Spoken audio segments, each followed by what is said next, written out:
Praise the Lord, mga kapatid. No? Pasalamatan natin ang Panginoong Diyos na sa mga oras na ito, nandito naman tayo upang sabahin natin ang Diyos sa Espiritu at katotohanan.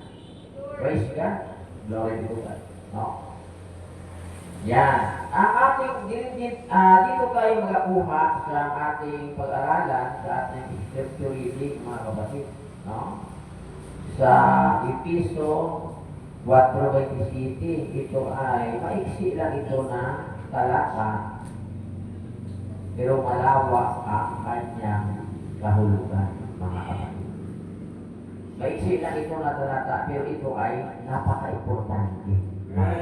No?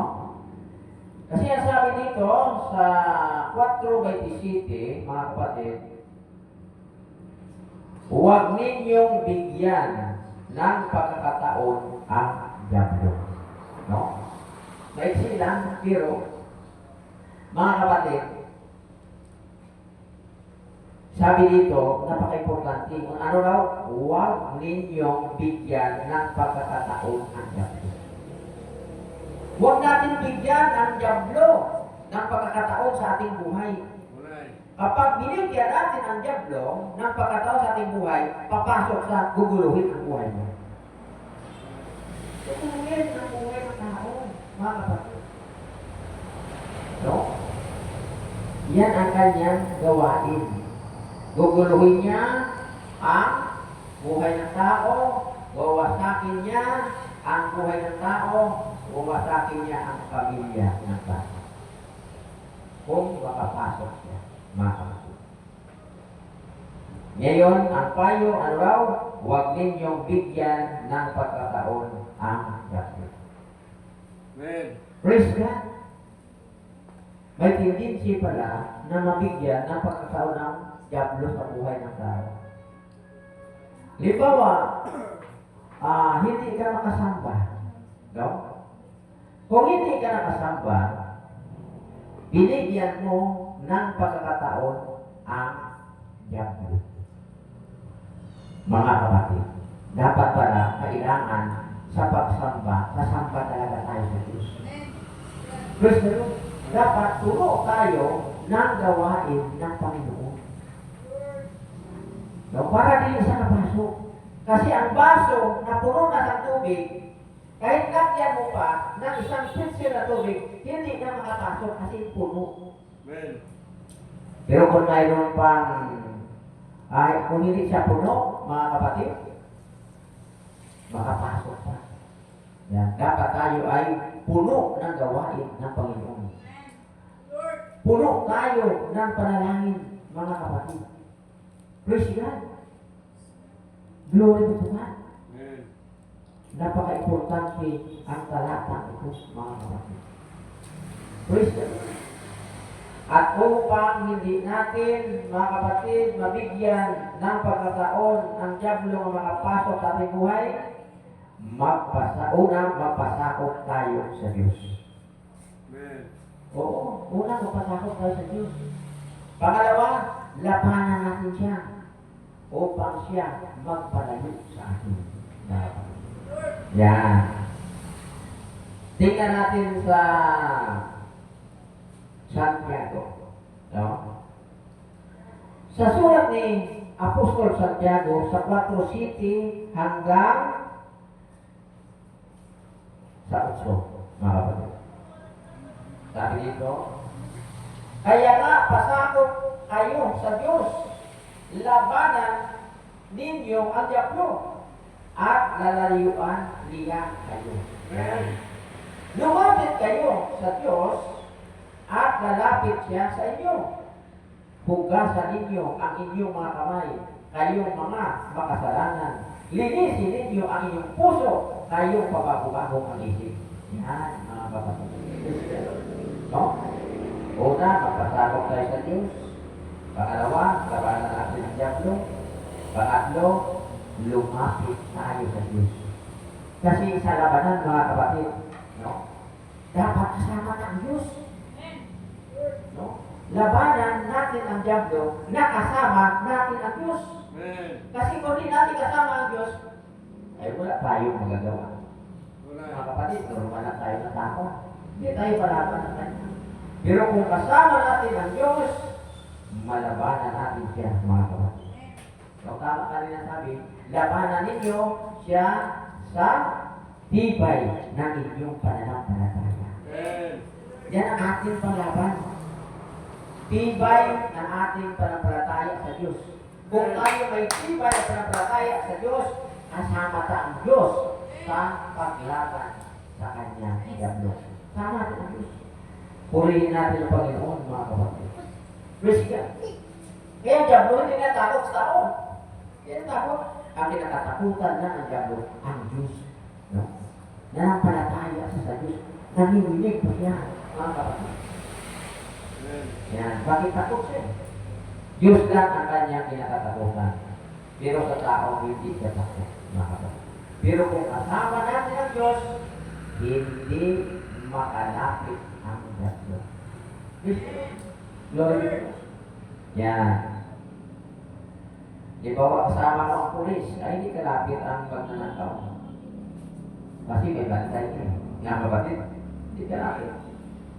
Pulis lang yan, ay ang Diyos. Praise the Lord. Yan.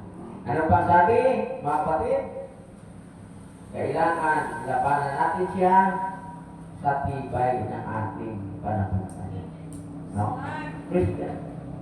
Pang-apat, mga kapatid, para hindi makapasok ang Diablo sa ating buhay, hindi tayo matukso. Anong sabi ng Panginoon? Manalangin kayo. Manalangin kita. Sa Mateo, tingnan natin Mateo, 26, 41, mga kapatid. Ito po ang panalangin. Ito ang padir natin na hindi tayo mapasok ng Diablo at hindi tayo makapasok sa Kanya. Praise the Lord. No? Padir po ito natin. Sabi dito, atin po nabasahin, mga kapatid. Praise the Lord. Magbantay kayo at manalangin upang huwag kayong madaig ng tukso. Ang espiritu'y nakahanda, ngunit ang laman ay mahina. Yan. No? Anong sabi ng Panginoon? Magbantay tayo, mga kapatid. Praise the Lord. At manalangin upang hindi tayo madaig ng tukso, mga kapatid. Kasi ang tukso, lumalapit yan. Hindi lumalayo ang tukso. Lumalapit ang tukso sa buhay ng tao. Kasi mali yan ang yung awit ni, mayroong awit na utukso, layuan mo ako, mali yan. Bakit ang tukso hindi lumalayo sa tao, ang tukso lumalapit sa tao? No? Yan. Tukso, layuan mo ako, hindi sa lalayo. Ikaw yan ang lalayo sa tukso para hindi ka matukso. Mga kapatid. Praise God. Ano sabi? Manalangin tayo, mga kapatid. No? Praise God. Sino sabi nito? Ang ating Panginoon. No? Magbantay kayo at manalangin upang huwag kayong kadaig ng tukso. Ang espiritu'y nakahanda, ngunit ang laman ay mahina. Mahina talaga ang laman, mga kapatid. No? Mahina talaga ang laman. Praise the Lord. Glory to God. Ang espiritu nakahanda. Kasi espiritu, yan ang nagatulong sa ating mga kahinaan. Praise the Lord. Purihin ang Panginoon. Praise God, yan ang tumutulong. Tingnan natin ha. Sa Roma 8:26, mga kapatid. Dahil malalangin tayo sa espiritu, mga kapatid. Ito sabi nga. 8:26 sa Roma, gayon din naman, tinutulungan tayo ng espiritu sa ating kahinaan. Sapagkat hindi kayo marunong manalangin ng nararapat. Kaya ang espiritu ang mamagitan para sa atin at dumarating sa paraan hindi natin kaya sabihin. Sino po katulong sa kahinaan? Ang espiritu. Praise the Lord. Purihin ang Panginoon. Praise God. Glory to God. Praise the Lord. Yan. Ano ang sabi? Manalangin tayo sa Espiritu. Judas 1:20, ingong diri mga kapatid. Sabi dito, Ngunit magpakatatag kayo, mga minamahal, sa inyong kabanal-banalang pananampalataya, manalangin kayo sa tulong ng Espiritu Santo. Yan, dito tayo manalangin, no? Sa tulong ng Espiritu Santo, sapagkat ang Espiritu Santo, siya ang tumutulong sa ating kalinaan, mga kapatid. Praise God. Kailangan hindi tayo matukso. No, kaya kung matukso tayo sa kaaway, talo tayo, mga kapatid. Glory to God. Ang iyong masasayang, ang iyong pagpapagal. No? Ang iyong pagpapagal sa maraming taon masasayang, mga kapatid. Yan mag-ingat. Purihin natin ang Panginoon. Ano daw? Huwag bigyan ng pagkataon ang diablo. Amen. Ay kung hindi ka nanalangin, ikaw na mismo nag-welcome. Welcome. Kung di ka manalangin, ginawelcome mo ka. Jesus name. Glory to God. Kinailangan manalangin tayo. Praise the Lord. Ano sabi? Para huwag kayong malapit na tusok. Mga kapatid. May tusok talaga. Si Jesus Christ gani. Oo, si Jesus Christ gani. I-tusok. Pero ang mabuti kay Jesus Christ, kaya hindi siya nagtutukso. Mga kapatid. Praise the Lord. Praise the Lord. Glory to God. Purihin ang Mga Panginoon. kapatid. Yan. Kailangan natin ang salita ng Diyos. Amen. No? Pang-apat na kapatid, kailangan natin ang salita ng Diyos. Sapagkat ito salita ng Diyos, ito ang kapangyarihan ng Diyos sa pagligtas sa ating mga kapatid. Praise the Lord. Praise the Lord. Glory to God. No, tingnan natin sa Roma, sa 1:16. Ito pala ang Ebanghelyo o ang magandang balita na siyang salita ng Diyos. Kapangyarihan pa ito ng Diyos sa pagligtas. Amen. Dito Amen. tayo Panginoon. iligtas ng Diyos sa mga lalang ng yaklo, mga kapatid. Glory to God. No? Basahin natin. Purihin natin, Panginoon. Praise God. Glory to God. Yan. Ito ang sabi sa Roma 1:16. Praise God. Hindi ko ikinahiya ang magandang balita sapagkat ito ang kapangyarihan ng Diyos para sa kaligtasan ng bawat sumasampalataya, unay sa mga Hudyo at gayon din sa mga Griyego. Ano daw ang salita ng Diyos o magandang balita? Kapangyarihan ng Diyos sa pagligtas, mga kapatid, sa bawat sumasampalataya. Ngayon, kailangan ang pananampalataya natin matatag, mga kapatid. Praise the Lord. Doon natin siya malabanan kung ang pananampalataya natin matatag. Ay kung mahina ang ating pananampalataya, hindi tayo makalaban, mga kapatid. Kasi ang kalaban malakas, no? Glory to God. Yan. Kanina, basa na rin niya, Pastor Alan, sa unang Pedro 5:8-9. Maging handa kayo at magbantay. Ang diablo, ang kaaway ninyo, ay parang liyong umuungal at aaligid. No? At aligid na naghanap ng malalaman. Grabe, no? Labanan ninyo siya at magpakatatag kayo sa inyong pananampalataya sa Diyos. Tulad ng alam ninyo, hindi lamang kayo ang nagtitiis ng mga kahirapan, kundi gayon din ang inyong mga kapatid sa buong daigdig. Mga kapatid, grabe. Labanan natin siya na maging matatag ang ating pananampalataya. Tao rin ang ginagamit ng diablo upang dayaon din ang tao. No? Ang tao magkakasala sa kapwa yung tao. Ang tao hindi magkakasala sa hayop. Oo, kundi sa tao din siya magkakasala. Mga kapatid, tinatin. Glory to God.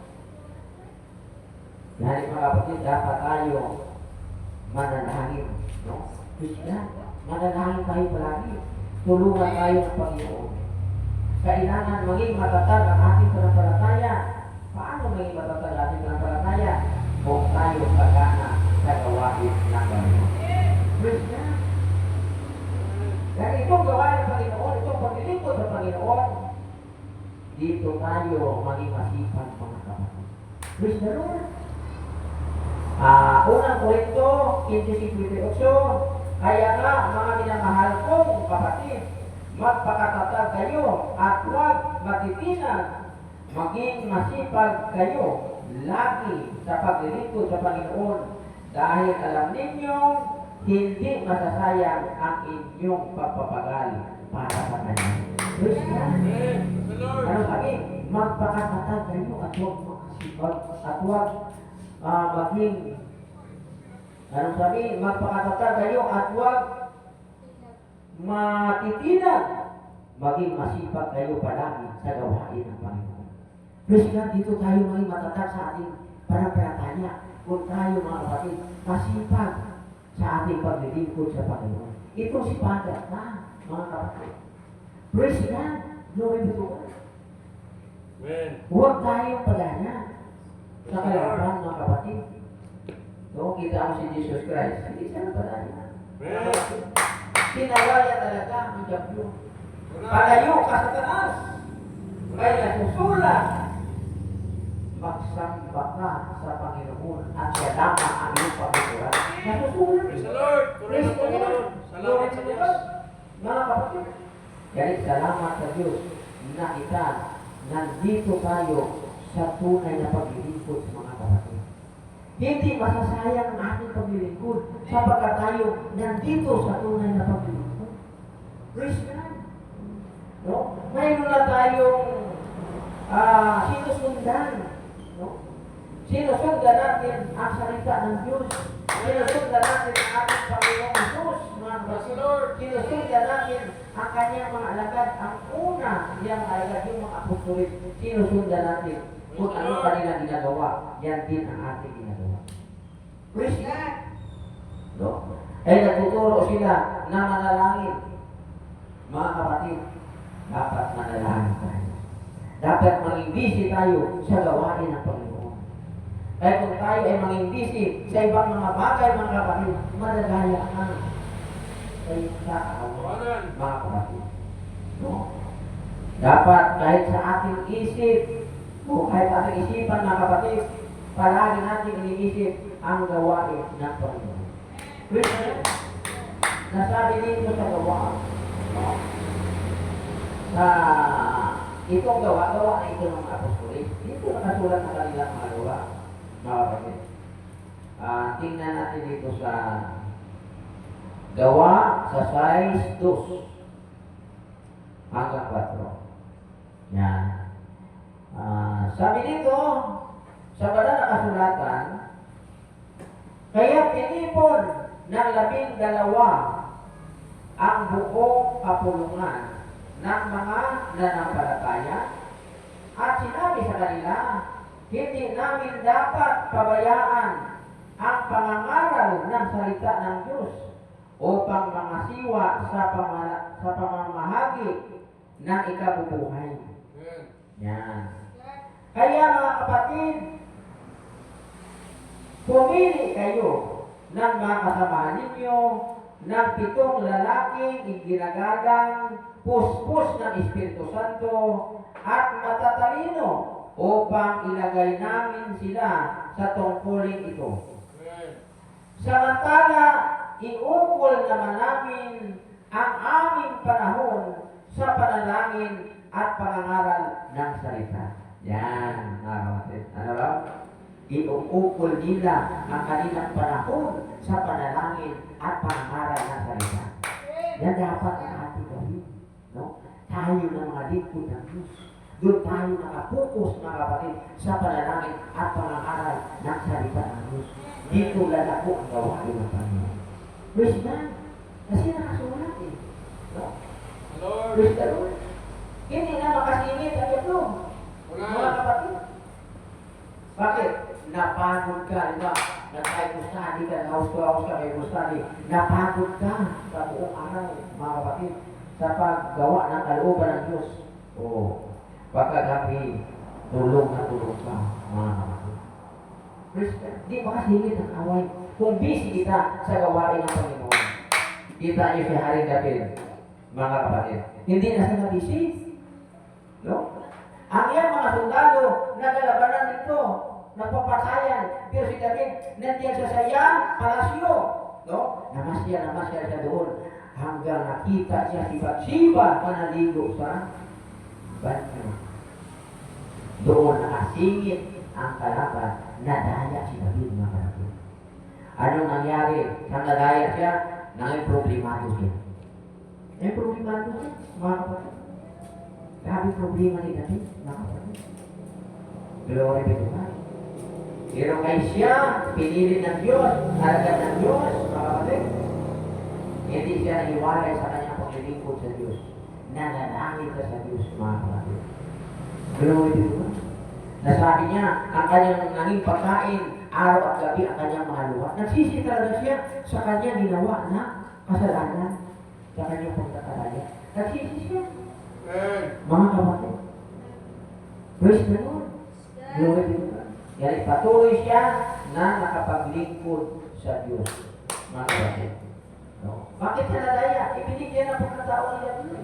Mga kapatid. Hindi na siya nabisi sa hari na siya. Hindi na siya bisi. Mga kapatid sa gawain sa Panginoon. No? Masya na lang siya sa iyang palasyo. Mga kapatid. Yan. Pero itong panalangin niya. Anong panalangin niya sa Diyos? Tingnan natin sa awit, mga kapatid. Sa awit 51, Gis. Ito ating mabasa, mga kapatid. Nadaya siya dito eh. Anong sabi niya? Sabi dito, isang pusong tapat sa aking likhain. Bigyan mo ako, O Diyos, ng bagong damdamin. Sa iyo'y harapay, huwag akong alisin. Iyong banal na espiritu'y paghahariin. Ang galak na dulot ng iyong pagliligtas, ibalik, at ako po'y gawin mong tapat. Yan. Nananalin siya eh. Nagawin siya tapat ng Diyos. Kasi nananalin siya eh. Awit 51 Gis hanggang 12, mga kapatid. Nananalin siya sa Diyos. Yan, anong sabi niya? Isang pusong tapat sa akin likhain, bigyan mo ako, O Diyos, ng bagong damdamin. Praise God. Anong sagot ng Diyos sa kanyang panalangin? Tingnan natin sa Ezekiel, mga kapatid. Ito ang sagot ng Diyos sa panalangin ni David. O, bigyan daw siya ng bagong puso. Tingnan natin sa kanang nakasulatan sa Ezekiel 36, 26, mga kapatid. Okay, no? Sabi dito sa 36, 26, itong ating mabasa. Bigyan ko kayo ng bagong puso at bagong espiritu. Ang masuwayin ninyong puso ay gagawin kong pusong masunurin.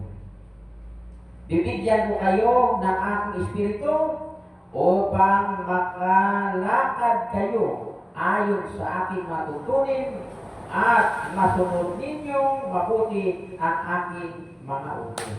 Yan, no? Sabi niya, bigyan mo ako, Diyos, ng tapat na Praise puso. the Lord. Oo, binigyan siya. Purihin natin ang Panginoon. Praise God. Nadaya siya, pero nakabalik, mga kapatid. Nakabalik siya sa paglilingkod sa Diyos. Purihin natin ang Panginoon.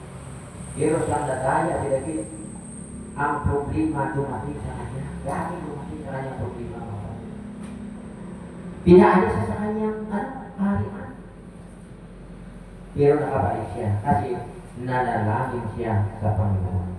Dapat tayo manalangin sa Panginoon. Huwag natin pabayaan ang panalangin, mga kapatid, sapagkat malaking magagawa ng panalangin ng taong matuwid. Malaking magagawa. Purihin natin sa Panginoon upang hindi tayo matukso o mapasok sa tukso. Mga kapatid, manalangin tayo. Praise the Lord. Itong sabi sa Santiago 5:16, no? Basahin natin.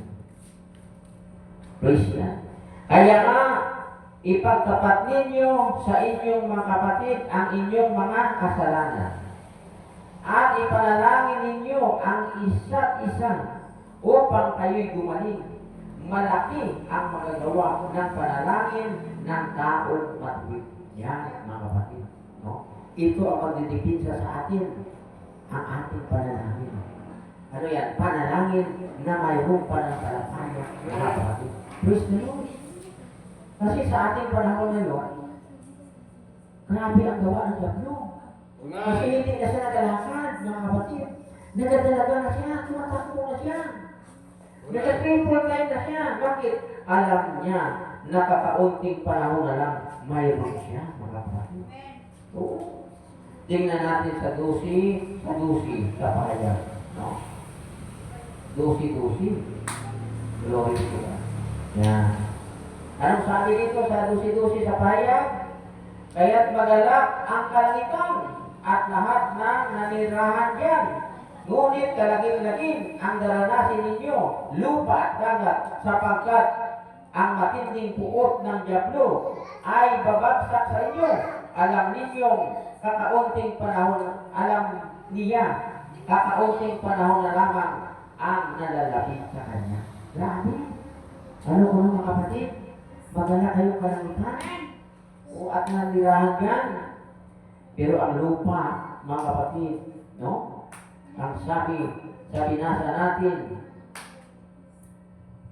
yan, sabi dito, kalagim-lagim ang daranasin ninyo, lupa at dagat, sapagkat ang matinding puot ng diablo ay babagsak sa inyo. Yan, babagsak talaga. Grabe, no? Dadayain niya ang mga bansa, mga kapatid. Yan. Dadayain niya ang bawat pamilya. Dadayain niya ang tao. Ay kung wala ka sa Diyos, madadaya ka talaga. Oo, may mga nadadaya ka sa Diyos. Oo. Mga kapatid, siguro, yung mga nadadaya, naghihina ang pananampalataya. Kasi kung malakas ang pananampalataya, hindi ka madadaya. Kasi sabi, labanan ninyo siya sa tibay ng inyong pananampalataya. Praise the Lord! Praise the Lord! Glory to God, mga kapatid. Yan. Praise the Lord! So yan ang sabi sa banal na kasulatan. Huwag tayong padaya, mga kapatid. Praise God! Ang Diyos hindi madadaya. Yan kita, hindi man kita magpadaya. Purihin natin ito. No? Tingnan natin dito sa Galatia. No? Sa Galatia 6:7 hanggang 8, mga kapatid. Ito ang ating mabasa. Huwag ninyong linangin ang inyong sarili. Hindi maaring gayahin ang Diyos. Kung ano ang itinanim ng tao, iyon din ang kanyang aanihin. Ang nagtatanim para sa sarili niyang laman ay aani ng pagkabulok mula sa laman. Ngunit ang nagtatanim para sa Espiritu ay aani ng buhay na walang hanggan. Dito no, may dalawang pinatanim. Pagtanim sa laman, pagtanim sa Espiritu. Dito tayo sa Espiritu magtanim. Sapagkat ang nagtanim ng Espiritu, sa Espiritu mga kapatid, mag-aani ng buhay na walang hanggan. Pero ang magtanim sa laman, ano raw? Mabubulok, mag-aani ng kansaya. Salamat sa Diyos. Dahil may salita ang Diyos, mga kapatid. Praise God. Yan. No? Balikan natin ang ating teksto. Sa Efeso, sa 4:27, mga kapatid. Anong sabi? Huwag ninyong bigyan ng pagkakataon ang diablo. Yan. Huwag natin bigyan ng pagkakataon ang diablo, mga kapatid. Praise the Lord. No? Sira ko siya sa ating puso, mga kapatid. Kasi nagatuktok siya ay bubuksan mo. Kasunod siya, ayaw ka. Nagatuktok siya, tuktok siya. Mga kapatid. Kaya huwag natin buksan. Huwag natin bigyan ng pagkataon ng diablo na makapasok sa ating buhay para ang buhay natin mayroong kapayapaan.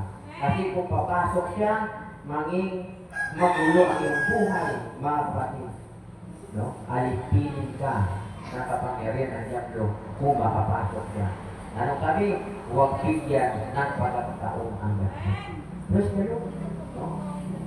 Kanina, una, para hindi natin siya mabigyan ng pagkakataon, sabi dito mga kapatid, magpasakop tayo sa Diyos.